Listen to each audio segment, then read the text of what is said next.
Here is something almost nobody tells you on the day you finally walk out of work for the last time.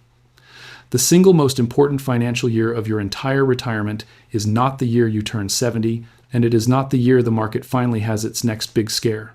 It is this one, the first 12 months. That quiet, in-between stretch right after you stop working and right before the rest of your life rushes in to fill the empty space on your calendar. What you do in that narrow window calmly, deliberately, and before you announce a single thing to anyone can quietly decide whether the next 25 or 30 years feel steady and in your control, or whether they feel like you're always one step behind, reacting to problems you never saw coming. So let me say something that's going to sound a little strange at first, and then I'll explain exactly why I mean it. When you retire, I want you to wait before you tell people. Not forever, just for a little while. And not because there's anything to be ashamed of or anything to hide.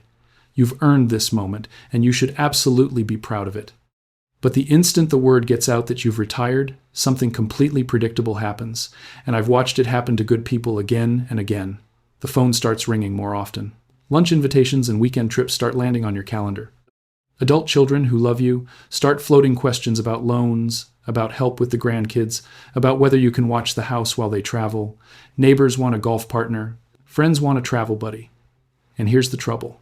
All of that begins before you've made a single careful decision about your money. Your weeks fill up, your spending quietly drifts upward, and the calm you needed to think clearly is simply gone. And clarity, it turns out, is the one resource you cannot buy back later. So in this video, I'm going to walk you through 10 upgrades you should make the moment you retire, and ideally, before you breathe a word of it to anyone. And I want to be crystal clear about what these are and what they are not. These are not about treating yourself to a shiny new car, or remodeling the kitchen, or booking the bucket list cruise. There's a time for all of that, and that time will come. These 10 upgrades are different. They're quiet, structural, behind-the-scenes moves, financial, legal, and personal, that protect your nest egg, your health coverage, your tax bill, and frankly, your peace of mind. None of them are exciting. Nobody throws a party because you updated a beneficiary form on a Tuesday afternoon. But I'm telling you, after watching this play out for many years, these unglamorous little decisions are exactly what separate the retirees who keep most of what they worked a lifetime to save from the retirees who slowly, quietly let it slip away, never quite understanding where it went. So let's get into it, one by one. Upgrade number 1.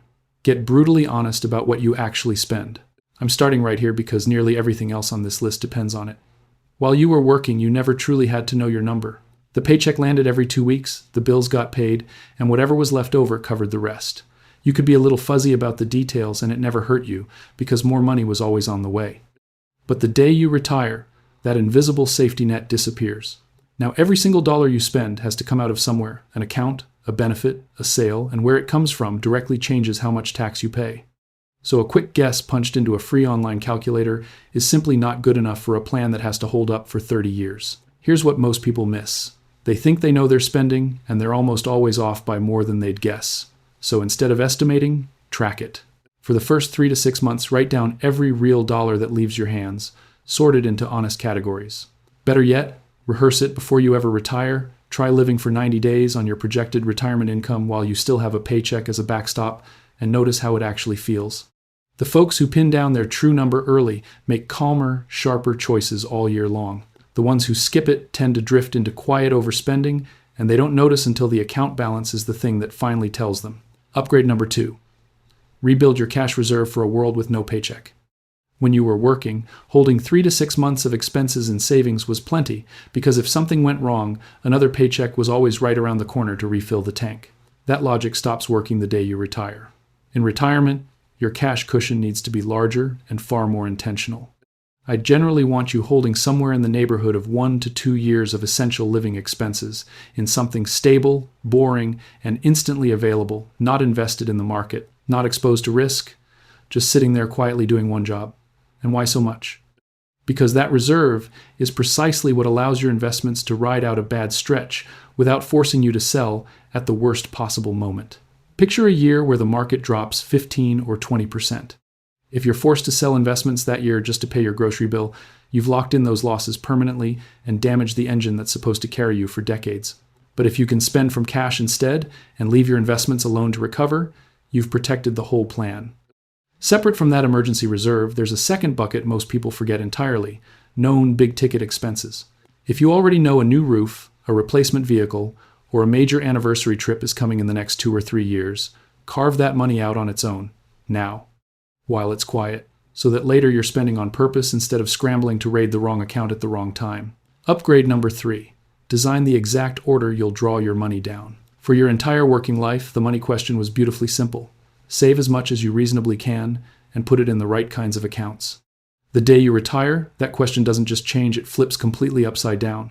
Now it becomes, which account do I pull from first? How much do I take? And in what sequence? And here's where most people stumble without realizing it. They default to pulling from their traditional IRA or 401k simply because that's where the biggest balance usually lives. Feels logical. But every dollar that comes out of those accounts counts as ordinary taxable income. It stacks right on top of your Social Security. It can quietly push up your Medicare premiums 2 years down the road. And drawing heavily from it early sets the tax tone for the rest of your life. So before you spend your very first retirement dollar, build a withdrawal blueprint. Map out which accounts feed your first few years. Identify those low-income years, often the gap between retiring and starting Social Security, because they are the golden window for Roth conversions at bargain tax rates. Keep your taxable income deliberately controlled while you're still in the lower brackets, long before required minimum distributions begin at age 73 and start forcing money out whether you need it or not. The sequence is not a small detail. It is one of the biggest levers you have, and getting it right early pays you back every single year that follows. Upgrade number 4. Trade your 1-year tax habit for a 30-year tax plan. While you were working, tax planning mostly meant maxing out the 401k and maybe itemizing a few deductions. Once a year, done, move on. In retirement, that entire mindset has to change. You're no longer planning a single tax return, you're managing a tax bill that stretches across the next 2 or 3 decades, and the choices you make in your very first retirement year send ripples through every year after it. This is where the real tools come out. Bracket filling, where you intentionally take just enough income to fill up a low tax bracket without spilling into the next one. Roth conversions during those low-income years, harvesting capital gains while rates are favorable, and managing your income to avoid surprise Medicare surcharges. And here's the trap I watch people fall into constantly. They don't think about any of this until the following April, when they finally sit down to file. By then, the income is already locked in. Every smart move is already off the table. All they can do is sigh and say, well, we probably could have handled that differently. Don't let that be you. Start thinking like a lifetime tax planner before you spend a dollar, so that every withdrawal and every conversion is made with the whole multi-decade picture in front of you, not just whatever this 1 year's bracket happens to be. That's your financial foundation: spending, cash, withdrawal order, and taxes. And if those first 4 already feel like a lot to take in, I completely understand, and that reaction is exactly why I'm telling you to handle these in the quiet, before the noise of announcements and invitations begins. By the way, if this is the kind of straight-talking, plain English breakdown you've been looking for, take 1 second to subscribe. It genuinely helps the channel reach more folks who are walking into retirement right now and need to hear this. All right, let's keep moving, because the next upgrade is one of the most misunderstood decisions on the entire list. Upgrade number 5. Turn your Social Security guess into an actual strategy. Most people do the same thing with Social Security. They pull up their statement, they look at the monthly benefit listed at 62, at full retirement age, and at 70. And they pick the age that produces the biggest looking check. And I understand the instinct completely bigger number must mean better deal, right? But choosing a claiming age is not the same thing as having a claiming strategy, and the difference between those two can be worth a great deal of money. The right age to claim doesn't depend only on the size of the check. It depends on how that benefit interacts with your withdrawal plan, with your Roth conversion window, with your future Medicare surcharges, and with the way Social Security itself gets taxed based on the rest of your income. Here's what most people never realize. Claim at the wrong moment, and you don't just affect the monthly deposit. You can inflate your tax bill for years, and even push more of the benefit itself into taxable territory. So the real question was never which age gives me the biggest check. The smarter question is, which age does the least tax damage over my lifetime and leaves me the most flexibility? And for a lot of households, those turn out to be 2 very different answers. Run that full analysis before you start spending, and then build your withdrawal plan around the claiming decision instead of locking in a claiming date and discovering the conflict later. Upgrade number 6. Lock down your health coverage bridge. If you're retiring before 65, this one is genuinely urgent, and it has to be solved before your final day of work, not after. The day your employer coverage switches off, You need a plan already in place to carry you all the way to Medicare eligibility. Marketplace coverage under the Affordable Care Act offers income-based subsidies that can be worth a substantial amount of money. But here's the catch that ties directly back to everything we've already covered. The size of those subsidies depends entirely on how much taxable income you report. The withdrawal strategy you built back in Upgrade 3 is what controls that number. Structure your income thoughtfully, leaning on cash and Roth dollars during the bridge years, for example, and the subsidies can save you a meaningful sum. Structure it carelessly with a big traditional IRA withdrawal early in the year, and those same subsidies can shrink or vanish entirely.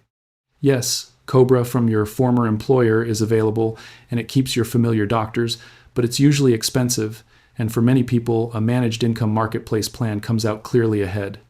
The whole point is this: you model it before you retire, with real numbers on the table, so there is no unpleasant surprise waiting for you after the door has already shut behind you. Upgrade number 7. Right-size every insurance policy you own. The insurance you accumulated over your career was built around your working life and the people who depended on your paycheck. Disability coverage, term life insurance, maybe a few riders, the whole mix made sense back when you had a salary to protect and dependents counting on it. But retirement quietly rewrites that math, and most people never go back and adjust. Think it through. Disability insurance exists to replace earned income, and once your earned income is gone, the reason to keep paying those premiums goes with it. Life insurance may no longer be necessary at all if your spouse would be perfectly secure without it. Continuing to pay for policies that no longer protect anything is just money leaking quietly out the side of your plan month after month, and it's one of the easiest leaks to seal. But here's the other half, and it's just as important. 2 kinds of protection actually become more valuable in retirement. The first is umbrella liability coverage, which sits on top of your home and auto policies and shields your assets if you're ever sued, and it's historically been inexpensive for the protection it provides. The second is a real plan for long-term care, because a single extended health event can drain a portfolio faster than almost anything else. So this step isn't about slashing insurance or piling more of it on. It's about rebalancing, dropping what no longer protects anything, and reinforcing what now stands between you and the things you genuinely cannot afford to lose. Upgrade number 8. Update the beneficiary forms that quietly control everything. Here's a fact that catches almost everyone off guard. The beneficiary form on your IRA, your 401k, your life insurance policy, that one small form legally overrides your will. It overrides your trust. Whatever that form says wins, period, no matter what your other documents declare. And most people filled theirs out years or even decades ago when they first opened the account and have never glanced at it since. That is precisely how retirement money ends up flowing to an ex-spouse from a marriage that ended long ago, or accidentally skipping one of your children, or landing directly in the hands of a young grandchild in a way that triggers an avoidable tax mess and drags the family through a courtroom nobody wanted. Let me paint you 2 quick pictures so this lands. In the first, the form is outdated, no one ever thinks to check it, and after a death, the family spends months untangling a tax outcome far larger and far messier than it ever needed to be. In the second, someone takes 30 quiet minutes to update their forms while they still can, and when the unexpected eventually happens, the accounts pass cleanly and almost instantly to exactly the right people. No dispute, no delay, no needless tax bill. Same money, same family, completely opposite outcomes. And the only difference between them was a single form. This costs you nothing and takes about half an hour, which makes it dollar for dollar one of the highest impact moves on this entire list. Upgrade number 9. Refresh the legal documents that speak for you when you can't. Most people have a will, and maybe a power of attorney, that they had drafted long ago, often back when the children were small, and life looked nothing like it does today. And then those documents went into a drawer or a safe, untouched, for 15 or 20 years. The problem is that retiring reshapes your income sources, your account structure, and your entire financial picture, which means your legal documents need to reflect the person and the situation you are now, not the one you were 2 decades ago. And I'll be honest with you, out of everything on this list, this is the single item people put off the longest. They know they need to do it. They've been meaning to get around to it for years, and somehow it just never crosses the finish line. So make it part of the retirement process itself, not a vague someday project that slides into next year forever. Update your will or your trust. Refresh your healthcare directive, which spells out your wishes if you can't speak for yourself. Update your power of attorney, so someone you trust can manage your finances if you're ever unable to. Get these right, and if anything ever happens, the people you love have the legal authority and the clear instructions to act on your behalf. Skip it, and those decisions don't simply disappear. They get made for you by a court or by whoever in the family happens to have the loudest voice in the room. Upgrade number 10. Protect the spouse who will one day be left behind. This is the final one, and I'll be honest, it's the one that weighs on me the most, because it's the one couples are most likely to avoid looking at. I've sat across the table from countless husbands and wives where one of them has quietly checked out of this part of the conversation.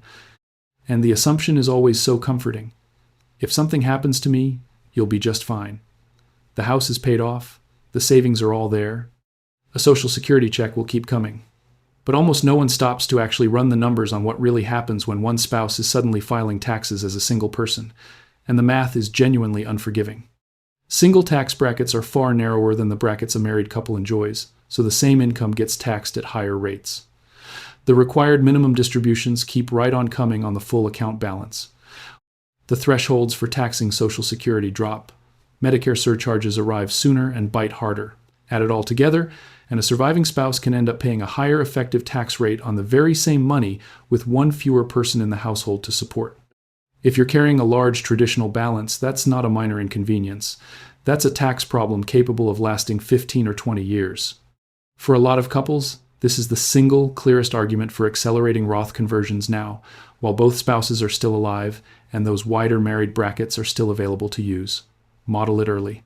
Either it reassures you that the surviving spouse is protected, or it exposes a problem hiding quietly in the background. In either way, that is something you would far rather know now than discover the hard way. So now you've seen all 10. Let me close by explaining why the timing of these moves matters every bit as much as the moves themselves. I've had the privilege of watching ordinary people step into retirement for many years now, and the pattern is almost mechanical in how reliably it repeats. The very moment you announce that you've retired, your calendar fills up as if by magic. The trips get booked, the dinners get scheduled, family members start asking for your time, and occasionally for your money. And all of that activity begins before you've had the quiet, unhurried space to make even one of these 10 structural decisions properly. There's an old line you've probably heard a retiree say with a laugh. I'm so busy now, I honestly don't know how I ever found the time to work. It's funny precisely because it's true. But every single one of these 10 upgrades demands clear, calm, uninterrupted thinking. And that kind of quiet only exists for a very short window, right at the very start of retirement. Once it closes, it tends not to come back. So let me be clear about what this is really about, because I don't want it misunderstood. This is not about hiding from your own retirement, and it is absolutely not about keeping secrets from the people you love. It's about giving yourself a little breathing room to get the foundation right before the entire world weighs in with an opinion about how you ought to be spending your time and your money. Handle these 10 things quietly, get the structure solid underneath you, and then go ahead and celebrate as loudly and as proudly as you want, because you'll be doing it standing on solid ground instead of guesswork. If this was helpful to you, do me a quick favor and subscribe so the next one finds you, and share it with someone you know who's about to retire. Take good care of yourself and take good care of that plan. I'll see you in the next one.